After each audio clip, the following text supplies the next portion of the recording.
Are tech careers still good career options? So after months and months of news about tech layoffs, downward trending tech stocks, as well as just many tech roles and tech companies in general that are kind of on fire right now, especially within the media. I think a really common question that is coming up lately is whether or not tech careers are still a good option to go into if you're someone who is in a position and deciding what your career options are. Now for a while, probably the past decade or so, tech careers are basically booming. Tech companies were at all-time highs all the time. They were hiring like crazy and they were also paying top dollar for their talent. And it really seemed like everyone who wanted to get a higher paying job out of college was probably going to be a CS major or something related to computer science. And nowadays, just in the last year actually, this paradigm has definitely shifted a little bit to where tech companies are the ones having the major layoffs during this economic downturn. A lot of them have been under fire in the media, whether it's with company acquisitions or spending in certain areas or making long-term investments. And of course, just having the risk of having your offer rescinded or being laid off right after you start on the job. So obviously there are a lot of reasons not to go into tech right now, but as we all know, career decisions aren't just made like that. You read one article and you decide not to be a software developer. Typically, it's more so like you're a student who is currently studying CS or cybersecurity or IT, whether you're in a bootcamp or in university, or maybe you're coming from a completely different sector and just trying to break into tech. And now you're seeing all this news about how big tech and tech companies in general are on fire right now, just in the last few months of media coverage. So I really want to give a well-rounded answer to this with the pros and the cons, of which the cons I've kind of already listed in the beginning of this video.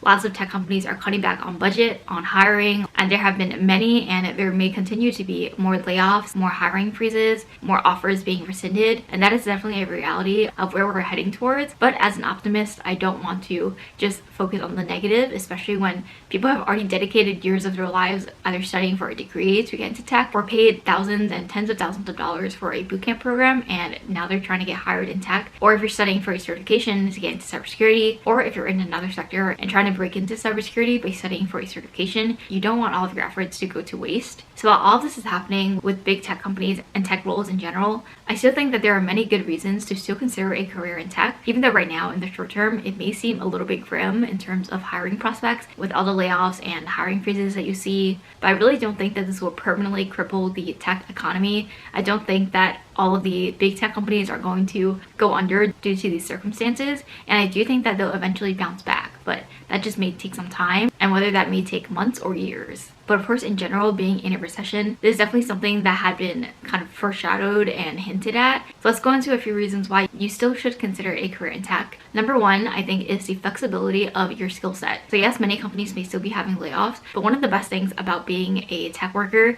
is the fact that you have these tangible, hard skills that people are willing to pay for. And it doesn't necessarily have to be a W-2 full-time job. It could be freelancing, it could be side hustle income. You can do web consulting or design consulting. You can become a contractor with a probably higher salary but less of the benefits. So basically there's so many different things that you can do with your skill set, whether it's in coding or in cybersecurity, or maybe you're in data analytics. All these things, these are tangible skills that you can use even if you get laid off at a W-2 employer. I really think one of the best things to do is to diversify your income, and one of the best ways for tech workers to do that is by doing something on the side that also allows you to use your coding skills or your cybersecurity skills, and these can translate to other opportunities in the future. Of course, it depends on your employer, because some employers don't allow certain types of income that may contrast with your day-to-day job. So I would definitely check whatever HR policies that your company has, or probably even just the job offer that you received when you signed for your job. I really think that tech consulting is going to be very big, especially with companies that need talent for certain areas that may be more niche, and maybe they can't find that kind of talent on the market. Especially during an economic downturn, a lot of the jobs that companies want to hire for are typically going to be the really in-demand jobs that they can't seem to find a talent for. So while they may not be hiring as many entry-level roles, they may be hiring more skilled workers who are maybe mid to senior in their career. But basically the point I'm trying to get at here is that your skill set is valuable regardless of whether or not you're employed under a company under a W-2 40 hours a week 9-to-5 job. And there's still other ways you can use your skills and find work elsewhere that may be more flexible with your time as well as the work that you're doing, and that in itself can really help you kind of balance your budget and your financial situation while you're looking for the next full-time job, if that's what you're looking for. So even if you're a student who is graduating this semester or next semester, you can still go on different freelancing sites or contract work sites and find work that is available to you you at a relatively good price, even without receiving that first full-time job offer yet. The second thing I want to discuss is tech salaries. So obviously you've seen the articles about how tech salaries are being slashed, especially because of the fact that many tech workers rely on their RSUs or their stock options or whatever other company performance-based incentives that companies provide you. And if the tech stock of the company isn't doing very well, then their overall compensation is also going to go down. But I still think even with these job cuts and benefit cuts that you see across the board for many companies, I still think that tech career salaries are a lot higher than other salaries that you would get straight out of college or straight out of a boot camp. It is still comparatively very high, especially considering someone can start off at a tech job with a 6-figure salary right out of college. And as an optimistic person, I still think the tech stocks or stocks in general will eventually trend upwards. I'm not a financial advisor, do not quote me on this. I'm by no means a financial expert on the market, but just based on history and eventually seeing that the stock market will eventually go up after a certain amount of time. I don't think that this recession or this market downturn will be that much different from the ones that we've seen in the past, even though there are many articles that say otherwise, that this one is the worst ever. But I feel like they say that every single recession. So it's really hard to know what to believe. It's really up to you to make that decision for yourself, to come up with your own opinions on that. But regardless, I'm sure many of you guys will agree with me that tech salaries in general are still pretty inflated, even if they're not, in the multiple 6-figure ranges. I still think that graduating college with a high 5-figure or a low 6-figure salary is very, very good compared to maybe other majors out of college or out of a boot camp that may not have as high of a job prospect without going into a master's program or a PhD program or some kind of certification that you need to get extra on top of your boot camp or your college degree. And the last factor I want to discuss is work flexibility. So obviously you've probably seen the news about companies, getting acquired and then removing working from home policies or remote worker policies. But I would still say that based on what I've seen, as well as other articles I've read, outside of a handful of those few anomalies, I still think that many companies are trending towards working hybrid and working remotely. And many of the companies who have done layoffs have not stated making any changes to their work remote policies, and there also haven't been any evidence that tech companies are more likely to get rid of their remote workers. Outside of that one example, like I mentioned, that you guys have probably seen many articles about, I haven't seen this trend come out for other companies in general, and along with the fact that many companies are now remote first, especially smaller tech companies or SaaS companies that have a global workforce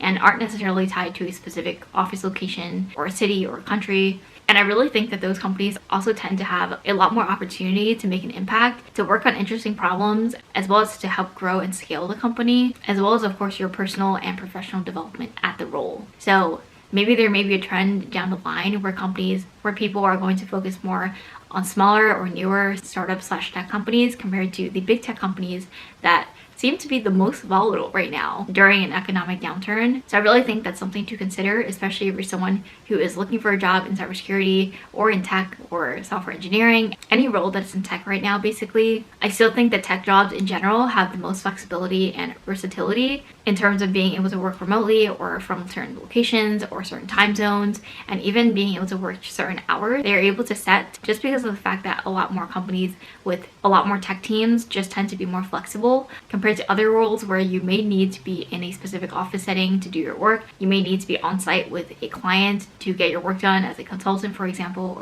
or have a lot more business travel to be in one place. I still think that tech jobs in general are still going to have more flexibility than most of the other jobs in different sectors out there. So while right now, yes, remote flexibility and salaries and tech career is kind of like the pinnacle of graduating college and making like a great salary and having great benefits and great work-life balance, that may not be 100% the case as much anymore, but I still think that it is a cut above the rest. And now obviously I don't want to idealize this, but I do think relatively compared to other options out there, that having a career in tech is still really beneficial to your personal development as well as your personal growth. So as long as that is the case, I will continue to advocate for tech careers because I know how much of a difference it can make, especially as someone who came from a first generation college and very low income background. I definitely do not regret going into tech, and I do think it has made a huge impact on my life and my future and just planning for my financials and just being able to grow in my career and as a person. And by the way, this video isn't meant to throw shade at any particular companies, but I do think that a lot of the media coverage that is happening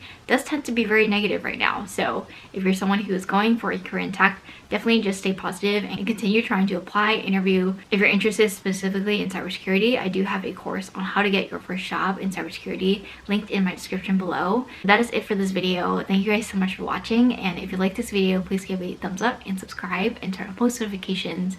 Let me know in the comments below also what you think about all the hoopla that is happening in the media and the news and everything else that we're seeing online. It definitely feels like a dumpster fire sometimes, but I do think that eventually it will get better. I post videos every Wednesdays and Sundays at 12 p.m. and hopefully I'll see you guys in my next video. Bye!